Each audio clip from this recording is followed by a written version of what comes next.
Hello, podcast listeners. This is your host with the most, JJ, telling you that you're going to find out how to scratch an itch with this episode and maybe even have some great ideas for some lawn care. Sit back, relax, and enjoy this episode of JJ Meets World and get the Band-Aids ready. And by the way, if you'd like to help support our podcast, visit jjmeetsworld.com where you can donate to our Patreon, pick up some killer swag at our merch shop, or click the link to Apple Podcast and give us a 5-star review. 1, 2, 3, 4.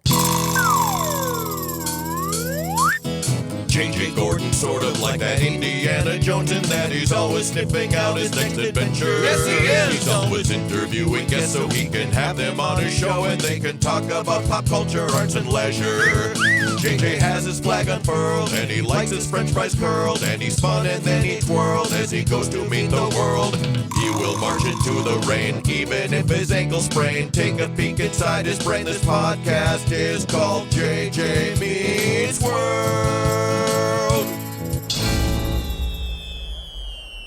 Oh God, I'm gonna try to not sigh too much today. My body hurts because I did a ton of yard work yesterday. Is that how we're starting the podcast? Talking about your body hurting?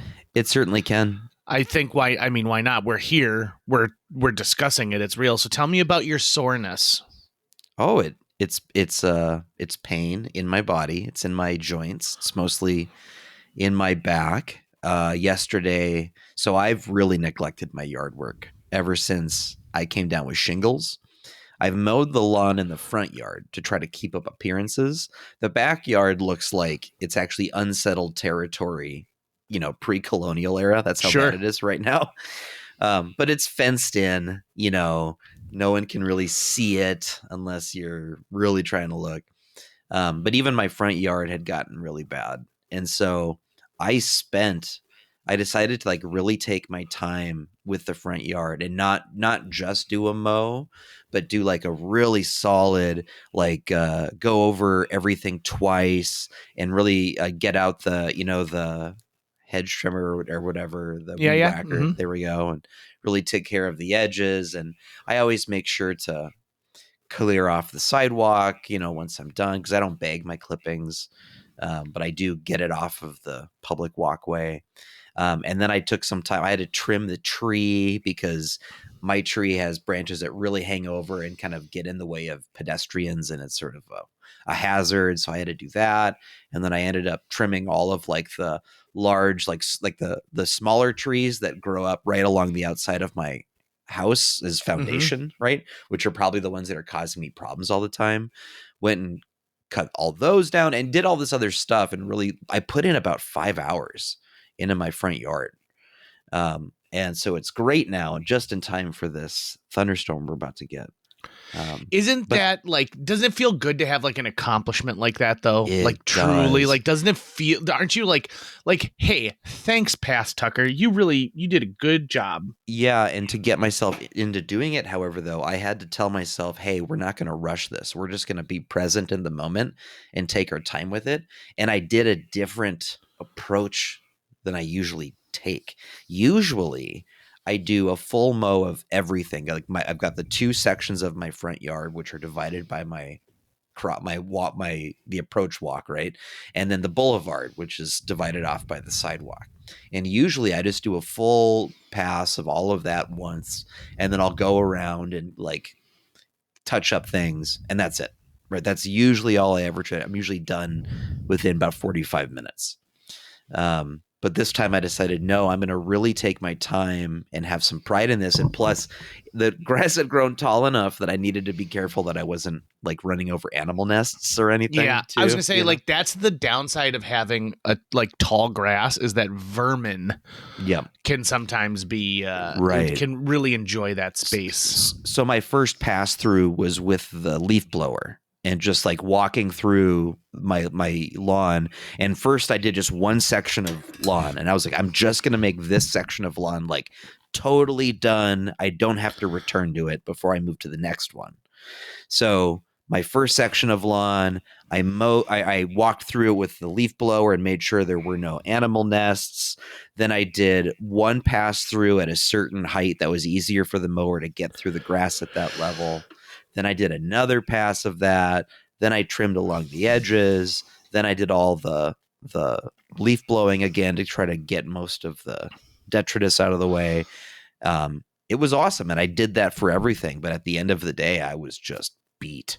Do you know and what now think today I'm paying for it. the sexiest thing a homeowner can do, in my opinion, when it comes to their lawn is edging. Oh, the way like I've got an edger that I love, and I edge probably 3 times a year. I save it for special occasions. Right. When I need like my lawn to look really good, when I want someone to come and like look at me and be like, JJ has been edging today for sure. Are you using an attachment that goes onto your weed whacker, or is it a different device? It's entirely? A whole different. The device is just for edging, and it's gas powered. It's one of my last gas powered lawn devices. I've gone to battery for almost everything else, and I highly recommend that. I love my battery stuff. Switching to all battery is my goal next summer. So everything for me except my lawnmower and my snowblower, which that I don't know how soon I would replace that, but I would love to replace my lawnmower with a battery powered one. Dude, my battery lawnmower is fantastic. First of all, it's so much quieter, which doesn't really make a difference because I wear earbuds when I'm doing it, but I notice how it's quieter. It does the same job. Like, it's great, and I've put it through like some harsh like stuff. The only thing I don't do with it is like when I'm doing that very first cleanup of the year, when there's like old leaves that have crusted to the ground, I used to just put my lawnmower out there and let it do the work. But this, like, since I got my electric, I've just raked a little bit more, so I can pile that stuff up. And I might power rake next year because I think my thatch layer's a little bit where it's at. Now, you and I have pain in our body, but for different reasons right now, Tucker. Do you party it up last night like it was 1999? No, because in 1999, I was only 16 years old. And so partying to me meant GoldenEye and Surge and probably a medium pepperoni pizza from Domino's with their garlic knots at the time. So I didn't party like that last night, no. Although I will say this. Have you seen the movie Nobody with Bob Odenkirk? No. Oh, I'm telling you, you should watch Nobody. I think it's on Prime right now. I'm almost positive. The sequel to it came out yesterday. They're so good. It's like Bob Odenkirk is an action star. Yes, he is. Just delightful. And it's kind of like Home Alone for adults in a lot of ways. So I highly recommend it. But I saw Nobody 2 last night, and when I left the movie theater, I got home and my left shoulder has been hurting, and like 3 people have said, "Ooh, sounds like a rotator cuff issue." And I am not going to go to the doctor because they confirm the problems. So it doesn't exist as long as it's not confirmed by a licensed medical professional. Right. But because I don't have like the motion that I need in my shoulder, I have been forced to not use, like, my back itched last night. And so I was like, I can't get my arm around because of my shoulder. So I was like, I'm going to have to use something else to scratch my back. Now, usually I'm kind of like a bear where I'll lean up against the corner and, like the drywall and go, yeah, like they do with a birch tree. But instead I was like, and here's the thing. In the history of JJ scratching over the years, here are the 2 things I find to be the best, because I feel like I've got itches that are like deep, and I need to scratch them, right? And I bite my nails out of nervousness, so I never have fingernails to scratch. So I've always looked for other things. Number 1, a plastic knife. It's dull enough that you don't have to really worry about it. It gives you a little extra length. Is this your Mount Rushmore of scratching devices? It is. Number 2, a CDR. Oh, CDRs were great. Oh, okay. Yeah, we'll have to define compact disc recordable. Yes, correct. So CDR, for those young kids who don't know what a CDR is. But last night, what I chose, which was very stupid of me, was I was like, oh, I'll just use the tip of that scissor right there. No, JJ. And so I got JJ. I got it underneath my back, and I was scratching it. It felt so. I was like getting the exact itch, and I'm like, so good, so good, so good. And then all of a sudden, I was like, ah, yeah. And then I'm like, I maybe should have gotten stitches. Like it was a deep cut in my back. This was last night, right? Yeah. Maybe you should still go get stitches. Well, I looked at it this morning and I replaced the Band-Aid and it stopped bleeding. Uh-huh.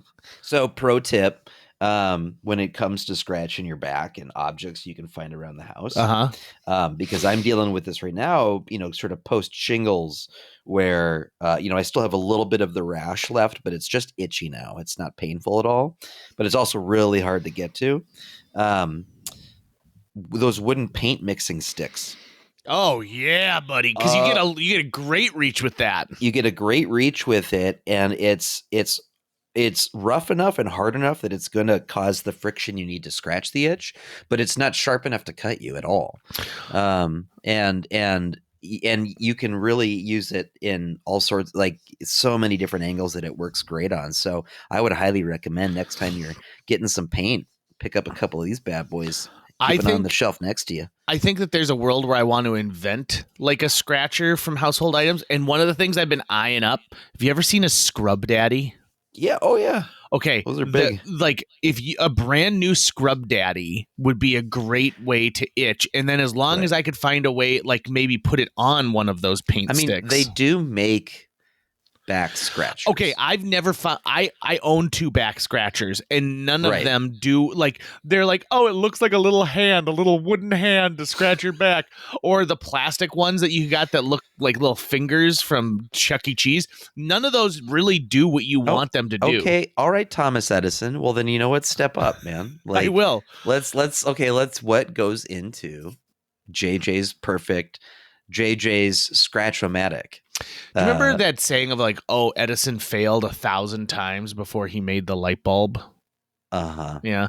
What other things do you think he failed at where he just said like, oh, forget it? Didn't he steal most of it too? Or yeah, he stole a bunch of stuff, I think, from Westinghouse, right? I don't really know. I'm not sure. Hey, speaking of inventors, I did a story this last week because I did a deep dive on the Kodak Film Corporation. Okay. Oh, which has been interesting that there was that panic about them possibly closing at one point. Right. Okay. So they commented on it. So Kodak is 130 years old. At the height of its popularity, it owns something like 80% of its market share, which is insane. Yeah. That is insane. But it's because they made the film. They also made the chemicals that developed the film. Kodak was a part of every major entertainment industry ever, for sure. And then, making it so that people I think Kodak was the one who they put together the first film canister that was self-winding. So okay, you would use up all the film, but then it would wind back into the roll itself. Yeah. So Kodak, and when I was in Europe the first time, you couldn't walk 2 steps without seeing a Kodak kiosk selling all kinds of film, and you could develop it there. It was just, this is a massive, massive, massive company. So they do not do well once we get into the digital world, right? Kodak doesn't immediately jump on making the best when it comes to digital cameras. They were late to the game with photo printing, and they never got there. They were never hey, let's develop an app, the Kodak app, where people take pictures, and essentially they could have invented Instagram before Instagram. Right. So the Kodak Corporation Polaroid. Yeah, right. Exactly. Yes, right. The Kodak Corporation has been trying really hard to not go belly up, including launching their own cryptocurrency at one point that did not go well. And Now they owe something like $46 million. They have a Oof. 46, and they're like, we probably won't be able to pay this by the end of the year. Now, mind you, this is a company that like $46 million was probably what they sold in film per day at one point, right? Like Damn. they are, the fact that they can't come up with $46 million is a bummer. It's a big bummer. Yeah, the customer base is so small now. I Right. mean, that's their biggest issue, is that, there's a few people like myself who are interested in still doing like physical photography, but that's not enough people to keep Right. them at the margins they were enjoying before. And even this, like the amount of photo processing, because like I said, they made a ton of money from selling the chemicals for it, and the Right. paper and everything like that. And so because that has also that dried up. Those things I'm sure were incredibly cheap to produce, and then they sold them at essentially a premium. Like it could still be a really low cost, but I would assume I'm making a big assumption here, I guess, but I don't think it's an unfair one, that the cost of production versus the price they were retailing at their heyday was probably a pretty big difference. And they also were probably the leaders in R&D when it came to photography. I mean, Right. coming out with, like how many times did you watch a movie and at the end it was like, proudly filmed with like Kodak, blah, blah, blah, blah, blah. Even now, sort of the two companies that still have some existence in this, which is basically Kodak and Fujifilm. Kodak is typically considered generally by analog photographers who still use the stuff as just of a higher quality than the Fujifilm stock in general.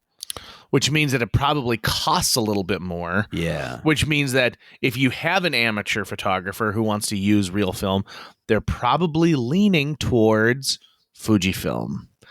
And then also you get to the point of where it's like, okay, so who's developing this, right? I know that when I got married 7 years ago, we had disposable cameras on the table, and when we were done with them, we had to research where to send them, and they were like, oh, Walgreens. Well, we brought them to Walgreens, and they're like, well, we're just going to ship them. Yeah. So it's like, oh, okay. Thank you. And so there's something to the tune of sort of, it's a bygone era. But what I'm going to get at here though is in 2020, Kodak won a government grant or a stipend, one or the other. They got money from the government to build a pharmaceutical plant so that Kodak can start manufacturing pharmaceuticals. Oh, okay. And I haven't looked into why they won it. Maybe it's because they had a bunch of warehouse space that would be easy to retrofit. So they already had, they didn't have to build brick and mortar. But I'm like, okay, so the Kodak Film Company, not for lack of trying, clearly is in a way. They're in a way right now. And it does kind of bum me out to think about how huge of a company they are. And then like having to struggle to stay alive. Right. Yeah, I mean, also the fortune swings very wildly. It does. And like if you were the CEO of Kodak in 2001, this is your fault. Well, there was a whole period of time. I mean, it was constant in the news that, digital photography will never take the place of this because people want to have their physical prints and you'll never be able to recreate XYZ. And that thinking was just so wrong entirely. It is so incredibly wrong. And now even the idea of buying film, like you can still buy, you go to Walgreens or whatever, you can buy Fujifilm automatic cameras or disposable cameras, and then turn them into Walgreens, and then you're going to get like a really cheaply printed digital print of them that is way lower quality than they used to be back in the day too. So like right now I'm going through a big scanning process for like my family's genealogy stuff, and I've been going through all of our old photos, and we have photo prints that were made after say the year 2000 2001. And it was around the end of the 90s where all of the Photoshop developing places switched over from using a fully optical process to make prints to just developing the negative and then using like a real cheap scanner and printer to print your prints instead. And you can see, like, when you look closely at how much less quality they have now too. It's just it's so cheap, and so if you want to even get quality photos out of a film print, you have to like go through a specialty developer. And like this last year, I did get like I had a bunch of 8x8 size photos printed because I did a thing that I saw on the internet that I really liked, where I printed out famous scenes from Christmas movies and then I put them in these and they did them in black and white. It's great. I love it. I might do it for more holidays. It's fantastic. So I had to order those through a specialty shop, and it took like 4 weeks to get those things like in my hands versus back in the day. I used to go to Cashwise, a grocery store, and they had great, like, did you ever see the movie 1 Hour Photo with Robin Williams? It was a very dramatic role for him. Yeah. That movie doesn't make any sense to kids nowadays. Right, just like the first Matrix makes no sense because there's payphones everywhere. Yeah, and you're like, It's like, wait, why what? are they using these weird phones? It is kind of like, I used to think the easiest way to date a movie nowadays was by using a cell phone in it. Because like, I'll go back and watch like an episode of Entourage and be like, oh my God, they're using flip phones? What year was this? Not even the frosted tips or the Ed Hardy clothing. It was the cell phones. Imagine what it's going to feel like for us when we're in our 70s and someone does a period piece from the 90s and like the late 90s. And or like we'll have to see like caller ID stuff happen and stuff, and and we'll look at it and we'll be like, that's not how it was, and like they'll be like they're not even getting the aesthetic correct. Yeah, that'll be a tough pill to swallow for sure. But that's fine. That's fine.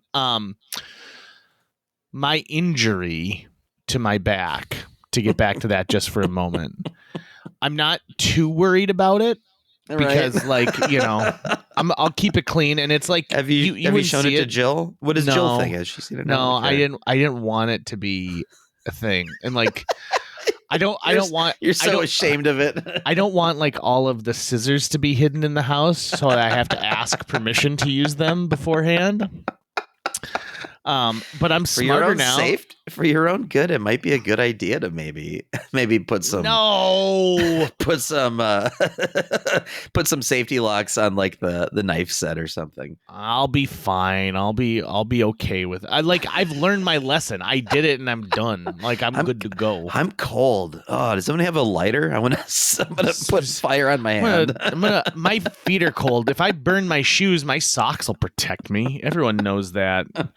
One of my favorite running gags in the show Community is at one point they're like, you can't do that. He's like, don't worry, it's a controlled burn. And they're like, you'll burn down the whole school. And he goes, fire can't go through walls. It's not a ghost. And that's a great line. Well, and then later on, there's a callback to it, and it's like, okay, well, we're here, we're safe, and they're like, no, we can't. It's a ghost. It's not fire. It's not trapped in one room. And like, I'm like, oh God, that's so good. It's so good. Those are really good lines, but they're not nearly as good as she had a bottom that could make any toilet beg for the brown. That one I'm still saying to myself. And I have to be careful about where I am when I think the line, because I laughed at the grocery store just to myself, and I could tell I bothered a few people when I did that. I knew the minute that I saw the first one, or the first time I saw it, I was like, oh God, this is a Tucker Lucas line if I've ever heard one before. Oh my God. I'm so glad that you like that, right? Yeah, I'm I really needed that movie. And everyone else, every one of my friends who I will talk about movies with shares the same opinion about this movie, which is always rewarding, right? Because then oh, hey, we can have this conversation, right? If you and a friend have a different opinion on a movie, you might have the conversation for a minute or two, but it's not fun to return to. Bingo. But this is fun to return to. I think that there's something so brilliant about like finding something where you're instantly quoting it that just Yes. feels Well, good. And that line, like, I mean, I've said it to you already, but it's so filthy, but it doesn't use a single naughty word, Yeah. right? Like there is not a single word you would have to bleep on television there, right? But it's absolutely filthy. It's an absolutely filthy line. And I would assume that there's probably on the cutting room floor all sorts of lines that they tried, right? Because Oh, yeah. it's a voiceover. So whether or not it was in the script or it was something that they tried in the moment, I could see it being either of those things. I want to know. If I ever had the chance to interview, Akiva Goldsmith, right? Is that his name? Yep. Or Liam Neeson. My only question will be, like, how did that line come about? Who wrote it? In what point? I need to know everything about that line. Do you think that like that movie was hard to make because they constantly kept breaking? I think yes. I know that for a fact that Liam Neeson has said that him and Danny Houston kept making each other laugh. Yeah, And they've been in, like, this was like their sixth film together, right? So they're buddies. They've been in a ton of stuff together. And so they've both said in interviews that they developed a trick with each other for the scenes they're in, where when they're doing a conversation, they wouldn't look each other in the eyes. They would look at the middle of each other's forehead. Just so they wouldn't break. I thought yesterday because I watched the movie Date Night after I got home from seeing Nobody 2. That's Tina Fey and Steve Carell? Yeah.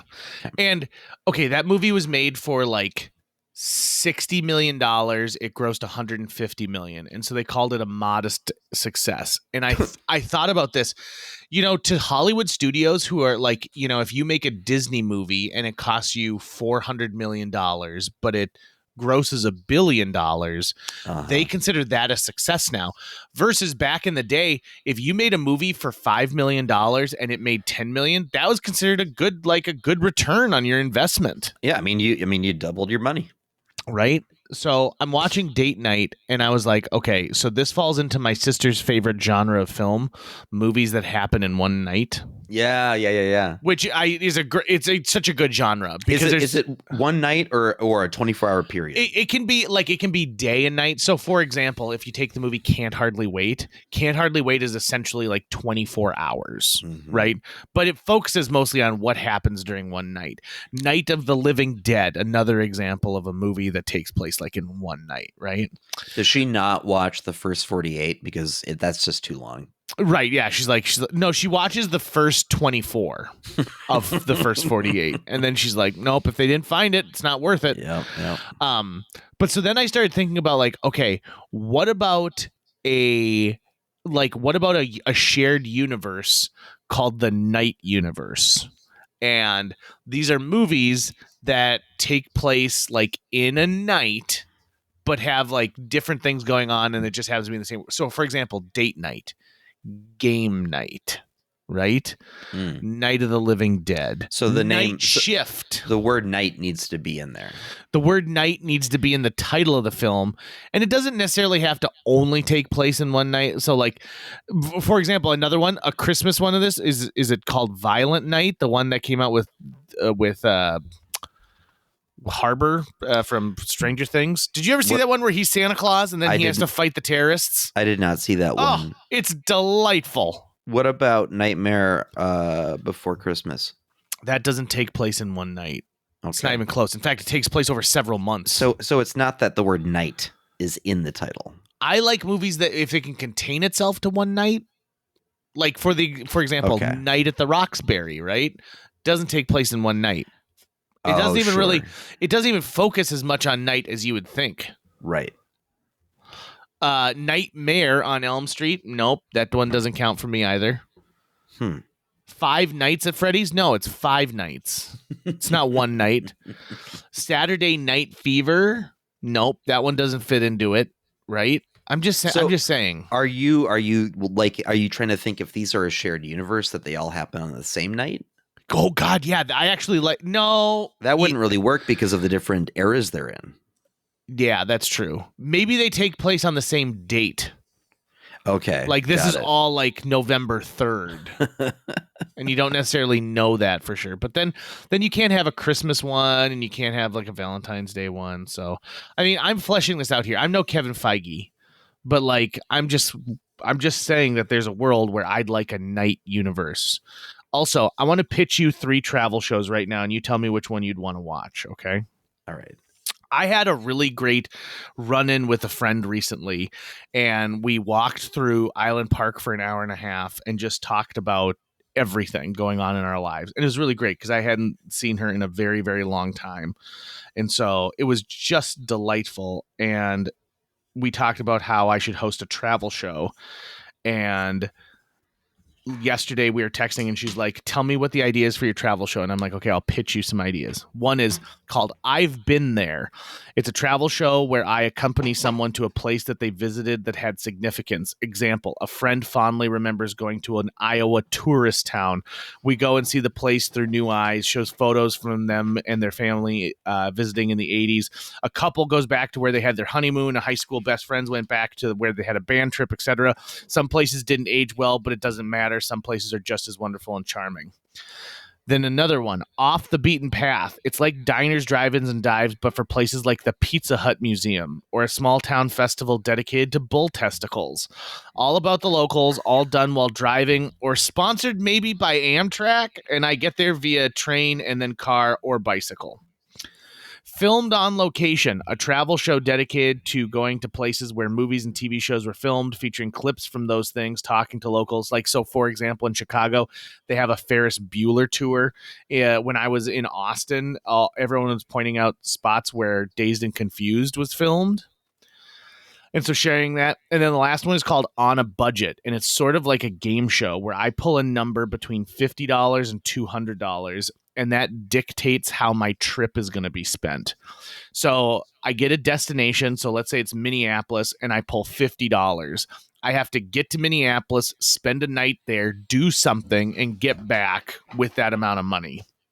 So, if I spend $50 on gas to get down there, it means that I need to, I need to stay at a friend's house.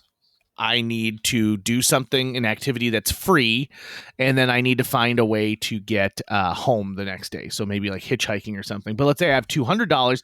Maybe I want to put that $200 into like a nice hotel, but I'm going to, find a ride there and a ride back. And so it's all about sort of like saying like, hey, listen, you don't need a ton of money to enjoy something when you get to a place. Would you watch any of those? The Film Location one. That's the one. And here's the extra spin Some on it. sizzle Is that there are obviously guides and maps to all of these locations, right? Oh, this was the scene. This was where the clock tower was, and Back to the Future. Or this was where the diner scene was shot, or whatever. Right? That I would make one with you where you're focusing on finding those locations that are not in the guides, right? Like these are locations that are not currently available or accessible that you had to find by making connections within like the world of Hollywood. Yeah. Right. So like, oh yeah, no one's known this, but this was actually the cave where they shot this scene from Planet of the Apes. And this is the first time it's being announced that that's what this is, right? And I would say there's no location too big or too small. So it could absolutely be like, oh, yeah, this light post right here. Not a lot of people know this, but this is the light post that is visible in the background of this shot from Tremors 3. And if you go to this location and take your photo or this blah, blah, blah, blah.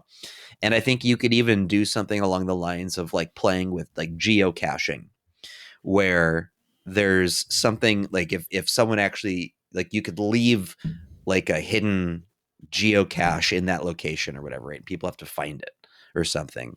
And it would be kind of fun. See, I like that. I like that a lot, right? So maybe I'll end up with a travel show, but I don't know. We'll see. I had a really good time. I have a title for your travel show. Oh, please tell me. It's called JJ Meets World. Oh, I'm just saying that actually kind of sounds like that's what the title's about. yeah. When our show is not actually a travelogue. Interesting. I think it would be like JJ Hits the Road or JJ. Oh, so here's the thing. Here's the other part about the filming location one that tickles me is Greg Turkington does a variation of that within the On Cinema universe. So he has his special segment called, I think it's On Location at the Movie, or On Location at the Cinema, I think is what it is. Okay. Or On Location at Location. It's something like that. And it's always filmed handheld by Greg Turkington on some shitty camera. And it's always really poorly edited. And it's always like, yep, this is the stairwell from some like TV made for TV movie kind of a thing. It just something that like feels so ridiculous. It's like, well, why are you showing like this is the outside of the pizza shop that's seen for 2 seconds while a character's walking down a street. Right. Maybe we make it a segment of JJ Meets World from time to time when the opportunity arises. You're like, hey, I'm coming to you live from the kitchenette used in The Howling. I mean, I actually would. That would be pretty awesome if I got to go to some place where they shot The Howling. I love that movie because I love Joe Dante. You know what I've always wanted to see though, of all the places of all the movie sets of all time that I'd really like to go to more than anything else in the world. What? The jail where Arnold says, "I'll be back," because I think I could break out of it. That's going to wrap it up for today's show. If you enjoyed this episode and would like to help us continue to produce new episodes each week, visit jjmeetsworld.com, where you can donate to our Patreon, pick up some swag at the merch shop, or follow our link to Apple Podcasts and leave us a 5-star review.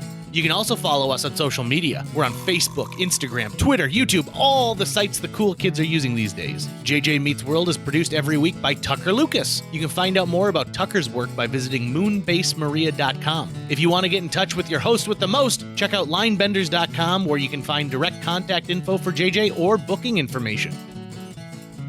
If I had 2 wigs, one of them would be realistic and one would not be realistic, and I'd wear the realistic one over the non-realistic one over my real hair.